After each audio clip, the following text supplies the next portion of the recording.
Muy buenas tardes, amigos de todo el país. Bienvenidos nuevamente a Rumbo de la Tarde, aquí por la 98.5 FM. Es un placer estar de nuevo con ustedes después de este fin de semana largo, excesivamente largo, porque dio oportunidad a los partidos políticos a hacer más demostraciones de fuerza de lo que la paciencia nacional resiste, ¿no? Pero el país tuvo un aliado, la fuerte lluvia, que impidió que muchas de esas expresiones de apoyo a candidatos políticos, especialmente aquellos que se celebran los domingos en la tarde, en los barrios, porque yo creo que en los domingos en la tarde deberían limitarse las actividades, porque ese es el momento en que la gente en su casa está descansando y quiere sosiego, y entonces esos ruidos, porque si redujeran el ruido de las actividades políticas, bueno, está bien, pero la verdad es que retumba los oídos y nadie puede realmente descansar. Bueno, tengo el gratísimo placer, como todos los martes, de contar con la ingeniera Mildred Sena Vitini, que está aquí con nosotros. Buenas tardes, ingeniera. Buenas tardes, un placer estar por aquí nueva vez. Y a raíz de lo que usted dice de la lluvia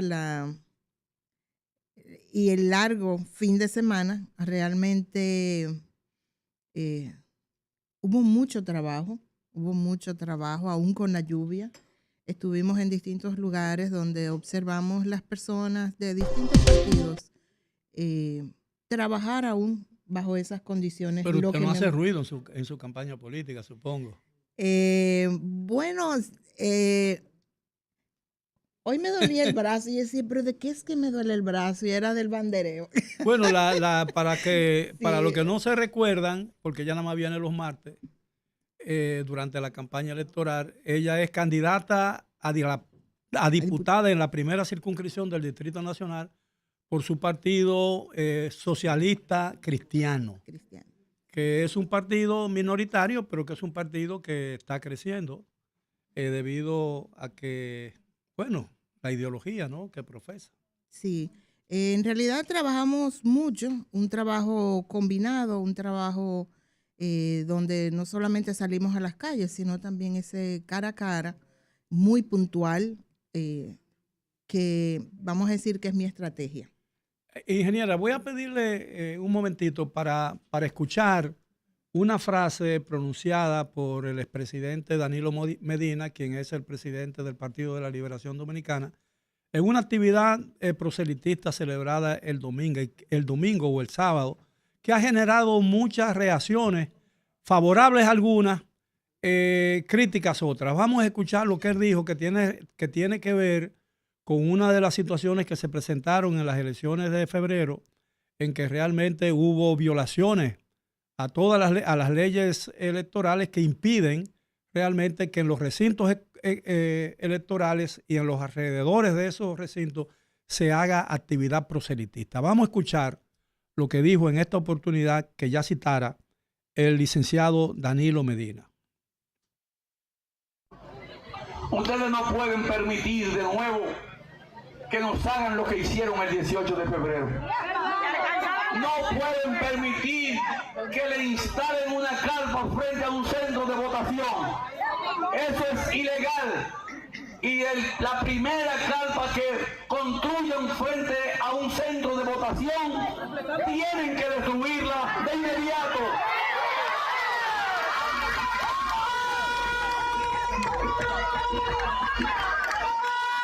Tienen que organizar comités de defensa al voto. Tienen que organizar comités de defensa al voto. Hay gente que se pasea con vehículos llenos de dinero del Estado, comprando cédulas. Ustedes quedan en libertad de establecer el método que sea para impedir que esas personas sigan comprando cédulas aquí en el municipio de La. Bueno, yo tengo una opinión no crítica, pero tampoco no endoso esa declaración, porque eso debe canalizarse. Esa responsabilidad le compete a la Junta Central Electoral. Yo me temo que ante la posibilidad de que la Junta no cumpla con su deber de evitar que esas violaciones a la ley electoral se sigan dando y que se aproveche el momento de la votación para instalar carpas, instalar puestos o puntos donde se haga política y se induzca o se intimide a la gente, ya sea comprando cédulas como ocurrió el 18 de febrero, o obligándolo o sugiriéndole que voten por el partido, por la alianza del gobierno dominicano y no por la oposición. Yo creo que esa es una tarea que le corresponde a la Junta. Yo me temo que si la Junta no hace esa tarea y la policía electoral actúa de la misma manera, haciéndose el desentendido, como ocurrió en febrero, eso puede generar choques que pueden hacer rodar la tranquilidad que el país necesita ese día específicamente de las votaciones. Porque el anuncio o la divulgación de noticias de disturbios en uno o en otro punto o cercano a una mesa electoral puede provocar una tensión inesperada, porque la gente dice, bueno, ahí puede formarse un lío y mi vida podría correr peligro si yo me acerco a ese recinto. De manera pues que yo creo que ese temor y esa advertencia que ha hecho el expresidente Danilo Medina debería planteársele a la Junta Central Electoral, y la Junta Central Electoral tiene que tomar todas las medidas que sean indispensables para evitar que se sigan violando las leyes electorales, porque la verdad es que lo que vimos en febrero es algo que uno no quisiera que volviera a repetirse, ¿no? Y se están viendo tantas cosas en este proceso electoral que ponen en peligro, a mi modo de ver, la posibilidad de que toda esa tranquilidad relativa que ha caracterizado el proceso electoral hasta este momento se vulnere y se rompa, lo cual sería catastrófico, no solo para la tranquilidad dominicana, sino también para la limpieza y para el orden y para la legalidad y legitimidad del proceso electoral. Y todo lo que se ha hecho entonces a favor del proceso quedaría rodando por el suelo. Sí, en cuanto al comentario del expresidente Medina, yo entiendo que es un momento quizás de evitar sentirse como partido en la impotencia que hubo en las elecciones pasadas. Puedo decir que la Junta Central Electoral, a raíz del pliego de sugerencias que sometió la oposición, ellos lo han acatado, y entre las cosas que se han prohibido a través de los medios escritos, y también se van a hacer comunicados, me parece haber visto alguno, es la eliminación de las carpas, de los distintivos con fines proselitistas. Bueno, es que la ley prohíbe que tú entres a un recinto electoral o te aproximes a un recinto electoral con símbolos que puedan identificarse con un partido político determinado. Por ejemplo, yo no puedo ir con un yaque. Por ejemplo, un PLDista no debe ir con un yaque morado, o con una cachucha morada, o con una cachucha que diga PLD, vote por Abel, o vote por Leonel Fernández, o vote por Luis Abinader. Eso no puede, eso está prohibido por la ley. De manera pues que es necesario, ingeniera, que la Junta tome las medidas que sean necesarias, cualquiera que sean, para evitar que la rivalidad política que en época de elecciones que llega a su clímax, sí, se genere en violencia, porque entonces todos perderíamos. Eso me recuerda años anteriores, cuando las elecciones eran caóticas. Yo recuerdo que se le tenía miedo a ir a votar por si hay cualquier lío, si hay cualquier problema, y habíamos olvidado esa etapa, y no sería bueno que volviéramos a eso, porque una de las cosas que nos ha caracterizado en los últimos años es unas elecciones, vamos a decir, en un ambiente sano, un ambiente confiable, que todo el mundo podía participar sin temor a que, en sitios muy aislados, pero en general eran tranquilas los procesos electorales. Yo estoy totalmente de acuerdo con lo que usted dice, pero yo estoy viendo algo que me preocupa mucho. Si bien el clima electoral y la confianza y la aceptación de las reglas civilizada de un proceso electoral. Han cambiado la faz de los procesos electorales dominicanos, que ya no hay la violencia que acostumbrábamos a ver en cada proceso electoral cuando nosotros estamos en una etapa de crecimiento del sistema político que hoy afortunadamente disfrutamos, ¿no? Pero a pesar de que ese ambiente ya no existe, yo estoy viendo una creciente rivalidad y un encono mayor en el debate político. Afortunadamente todavía solamente en términos verbales, en el discurso, pero todos sabemos que la violencia física está precedida de una violencia verbal, ¿no? Casi siempre en lo que tiene que ver con la política. Y hay muchas ofensas personales. Nada más hay que ver, entrar a las redes y uno ver todas esas groserías que se dicen de un partido y de otro, y que no hay un nivel de discusión de altura. Yo creo que debemos preservar ese nivel de discusión, debemos preservar la discusión, porque tenemos que tenerle mucho miedo a la unanimidad y tenemos que tenerle mucho miedo a ocultar los sentimientos, porque vivimos en una democracia y ya tenemos la suficiente práctica como para estar seguros de que es necesario, incluso útil, que existan partidos y que existan diferentes tendencias en el ámbito político electoral dominicano, porque así las opciones son mayores y la gente tiene oportunidad de... Pero la crítica tiene que estar fundamentada en argumentos o en criterios políticos, no tiene que ser caer en el plano personal. Y en eso se están dando muchos casos de eso que a mí me preocupan mucho. Sí, eso es notable.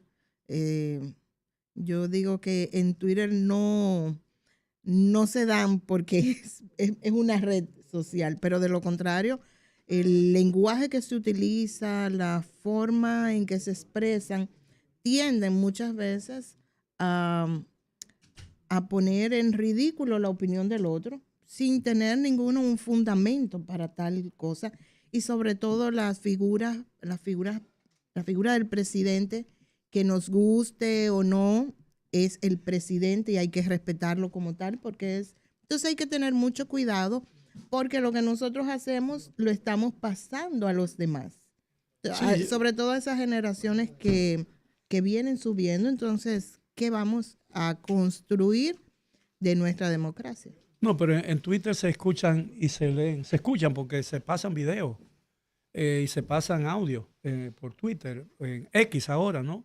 Pero lo que uno puede leer ahí son cosas que uno dice, que yo me pregunto, bueno, en una discusión democrática, ¿cómo es posible que pudiendo uno tener la libertad de decir las cosas como uno realmente la piensa y usar argumentos, por más duros que sean esos argumentos, pero no caer en el plano personal, de ofensa personal? Ahí se le dicen a la gente todas las groserías que es posible decir. Bueno, hay una cosa, en las redes sociales tienen dentro de ellas la inteligencia artificial. Y entonces esos bots que se envían, que son mucho más rápidos que un grupo de personas trabajando, tienden a responder sin ningún tipo de empatía, porque eso es lo que nos diferencia a nosotros en ese sentido. Sí, hay muchas burlas ahí en las redes. Bueno, vamos a darle la bienvenida a Ulises, al licenciado Ulises Jiménez, quien acaba de llegar. Y vi por ahí que viniste en compañía del doctor Valentín Medrano Peña, que ha sido el gran ausente en los últimos días en este programa, pero ahora no lo veo, parece que se esté fumando. No, lo que pasa es que saludos a todos. Buenas tardes, ingeniera, buenas tardes, don Miguel, buenas tardes a todos los amigos y amigas que nos acompañan siempre en Rumbo de la Tarde. Saludos a los muchachos aquí en cabina. Sí, lo que pasa es que el caso del doctor Medrano, pues, es un poquito complejo. Sí, yo sé, porque hay unos cuantos compromisos ahí que no terminan de acabar, como dicen. No, yo sé que los tribunales lo tienen loco. Cuando salió ahora mismo fue a recibir una llamada de uno de los abogados que trabaja con él en uno de los casos que está en tribunales hoy en día. Y salió de una audiencia ahora y parece ser que acaba de ser llamado, porque él me dijo, en cualquier momento me llaman. Yo siempre hago la advertencia cuando él no llega o no llega a tiempo de que en su dificultad para estar presente cada vez que se necesita Sí. él, porque es una voz importantísima en este programa, Claro. se debe a que sus compromisos profesionales como abogado penalista, ¿no? Seguro. De manera pues que él está plenamente justificado. Los escuchaba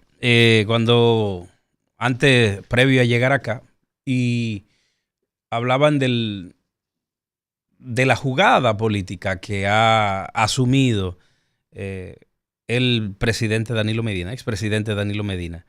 Y no olvidemos que Danilo Medina es un gran arquitecto de políticas y de la política. Y el responsable de que el Partido de la Liberación Dominicana llegara al poder por tantos periodos consecutivos es justamente él el primero. Si ustedes estuvieron atentos a las redes sociales, que sé que sí, vieron cómo el Tribunal Superior Electoral le acaba de dar ganancia de causa al señor Diego Aquino, el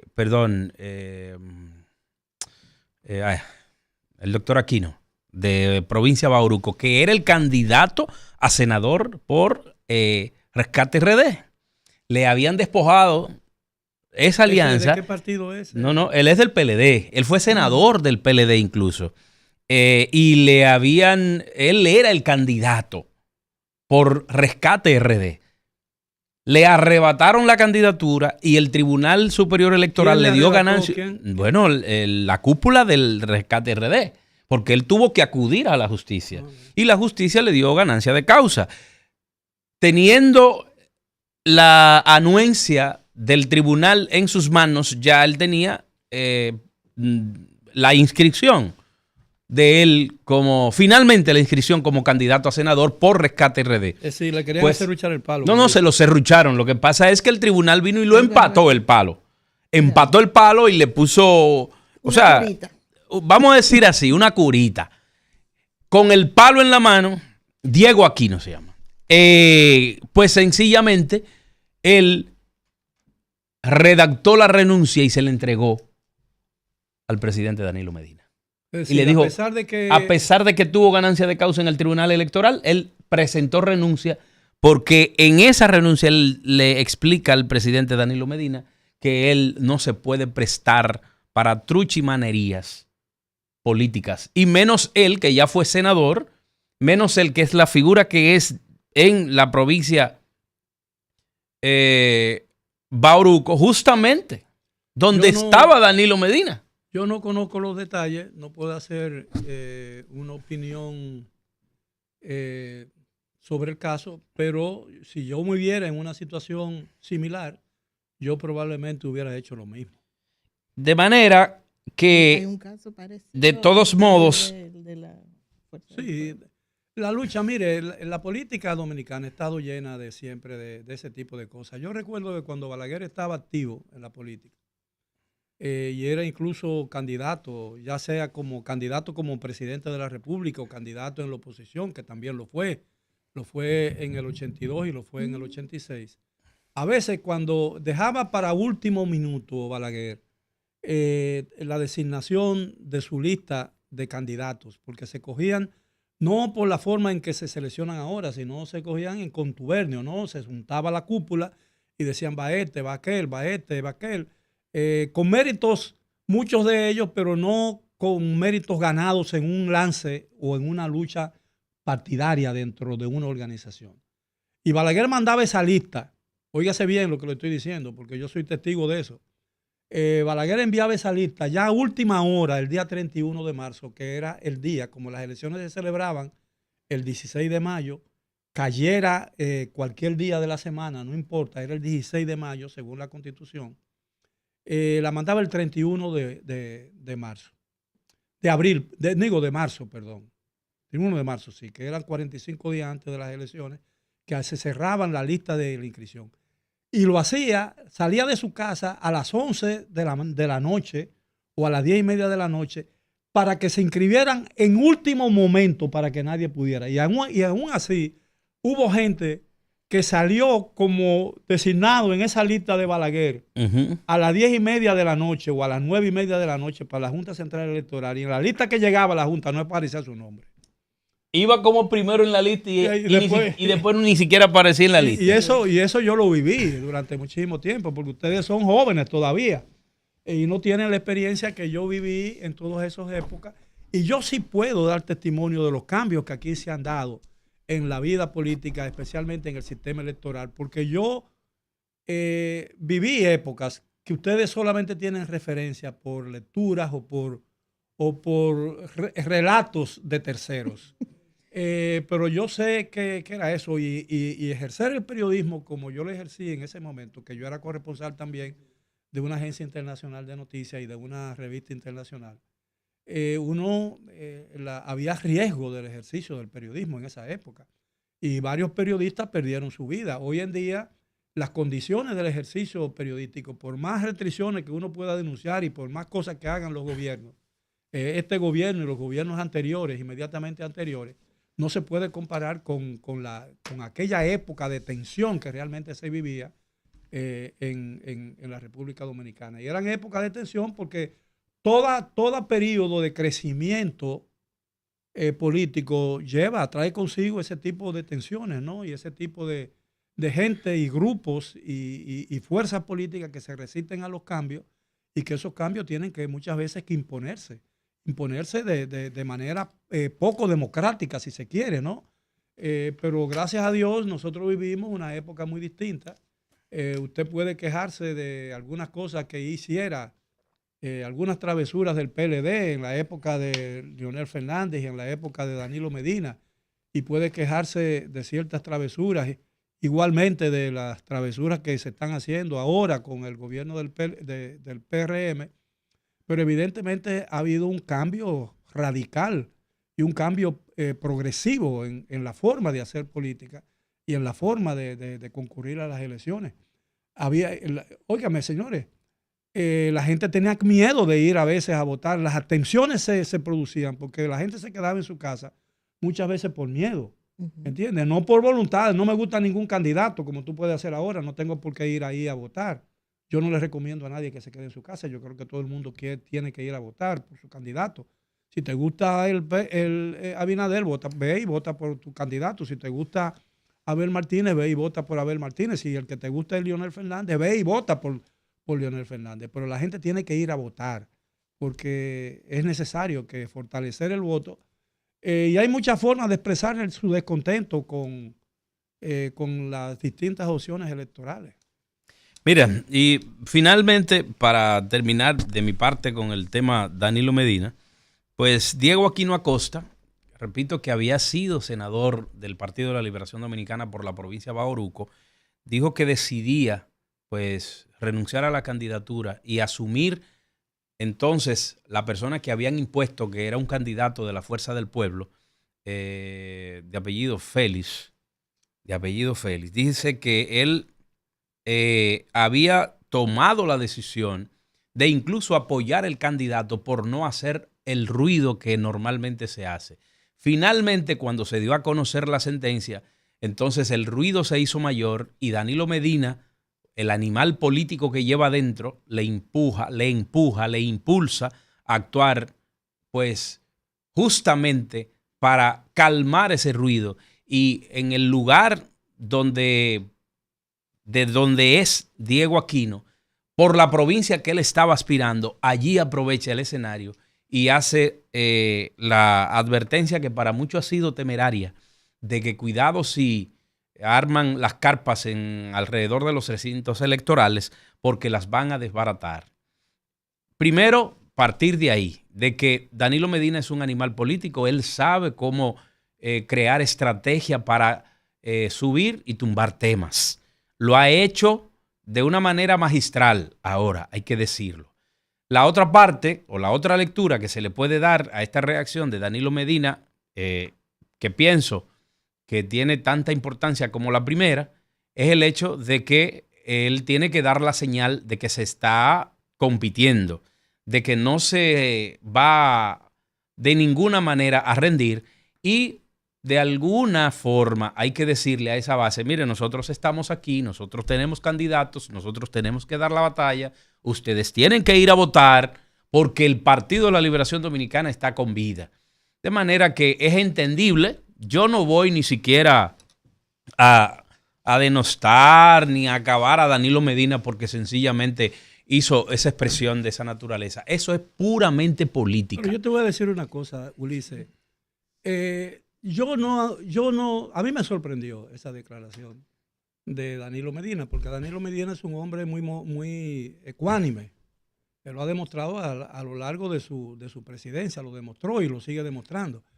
Pero el problema es que su preocupación, que no debió externarla de esa manera, pero tiene justificación, porque esas carpas se dieron y se vieron en febrero, de manera pues que dado que el sistema electoral dominicano y que las elecciones hay competencia y se están viendo muchas cosas, yo creo, por eso yo digo que la Junta Central Electoral tiene que llamar a los partidos políticos y advertirle claramente de que ese tipo de cosas no se puede hacer porque viola la ley electoral. Pero yo pienso también que a Danilo Medina, perdón, ingeniera, a Danilo Medina, esa Junta Central Electoral también tiene que llamarle la atención. Y tiene que llamarle la atención al PRM que instaló esas carpas el 18 de febrero. No, lo que tiene que evitar que ahora suceda. Bueno, no, está bien, pero eso sí, decir, porque ya lo que pasó, pasó. Bueno, está bien, pero si tú lo hiciste en febrero, yo tengo justificación, tengo razón en pensar que tú lo puedes volver a repetir, ¿entiendes?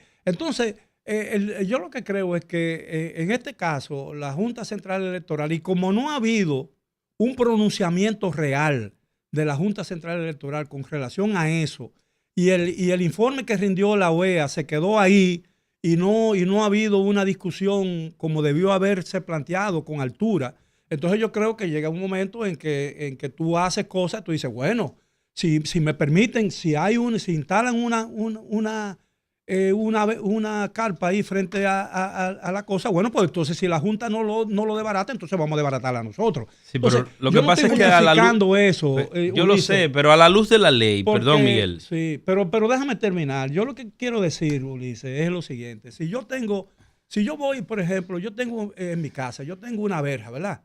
Y viene una gente y comienza a pintar la verja de una cosa y ponerme un letrero político, incluso el letrero político de mi partido. Y yo le digo, mire, señor, usted no me puede pintar eso porque esta es la verja de mi casa. Yo no quiero tener un letrero político. Y siguen pintándolo. Yo llamo a la policía o llamo a la Junta y la policía no hace nada y la Junta no hace nada. Entonces yo tendré que buscar un método contrario a mi proceder y a mi cosa para evitar que sigan haciendo, violando un derecho que yo tengo en mi residencia. Entonces, yo lo que creo es que la Junta Central Electoral, que está haciendo un magnífico trabajo, debe cuidarse de que las cosas que no debieron suceder en febrero ocurran nuevamente en mayo. Y la única manera de evitarlo es advirtiéndole a la Junta. Y quizás Danilo Medina, que como tú bien dices, es un animal político, entendió que a través de la persuasión es imposible conseguirlo y ha dicho, miren, si ustedes no lo hacen, lo vamos a hacer nosotros. Eso es lo que ha dicho. Yo no estoy diciendo, y dije al principio, usted me apoya en esto, porque usted lo oyó, Ulises todavía no había llegado, que yo necesariamente no estaba de acuerdo con eso y que a mí me había sorprendido hasta cierto sentido esa declaración de un hombre tan ecuánime como es el licenciado Danilo Medina. Hay una cosa en defensa de la Junta y preocupante. La Junta prohibió ese tipo de actividad y nuevamente lo hizo. O sea, hay resolución donde le dicen a los partidos no se puede esto, y en las redes sociales también está. Uno de los peligros es que la vez pasada se hizo estando la policía electoral. Que no hizo nada, absolutamente. No hizo absolutamente nada. Incluso la policía electoral no solamente permitió las carpas, se veía la venta de compra y venta de cédulas, sino que no permitía que los delegados y los observadores de escrutinio entraran. Sí, entonces actuó con mucha parcialidad. Quizás vamos a decir que desconocían el proceso, que no tenían muchas cosas, para dejar el margen de la duda, pero es preocupante. Entre las cosas que pidió la oposición en su pliego de solicitudes era el cambio de la persona que estaba dirigiendo la policía electoral que hasta el momento no se ha cambiado, pero sí es necesario que se tome en cuenta lo que pudiera suceder si la policía electoral no ejecuta lo que la Junta Electoral ha dicho. Además hay que tener en cuenta que salvo que ocurra, que haya un hecho que tenga en peligro la estabilidad nacional, la soberanía y ese tipo de cosas, el día de las elecciones, la mayor autoridad, incluso tiene autoridad sobre el ejército y la policía, es la Junta Central Electoral en ese día de las elecciones. De manera pues que la Junta Central Electoral no se puede alegar falta de autoridad, porque ese día la opinión, las Fuerzas Armadas están bajo la tutela ese día o bajo la dirección de la Junta Central Electoral, y ni el ministro de Defensa, ni el presidente de la República, y mucho menos si el presidente de la República es candidato de nuevo, puede tener autoridad mayor sobre el ejército, sobre esa fuerza, ese día que la Junta Central Electoral. Incluso, mientras no se defina el resultado de esas elecciones, suponiendo que el día 19 no se sepa y que hubo un tranque, todas esas cosas que sucedieron en el pasado, todavía, mientras no haya una definición, tengo yo entendido, la Junta Central Electoral tiene autoridad sobre el ejército. Pero independientemente, eso es tan cierto porque incluso está establecido en la ley. El gobierno ese día es la Junta Central Electoral. Bueno, vamos a hacer una pausa para que tú entres después de ella, porque son las 4:32, regresamos después de la pausa. Siga con nosotros. Ulises Jiménez regresa después de la pausa.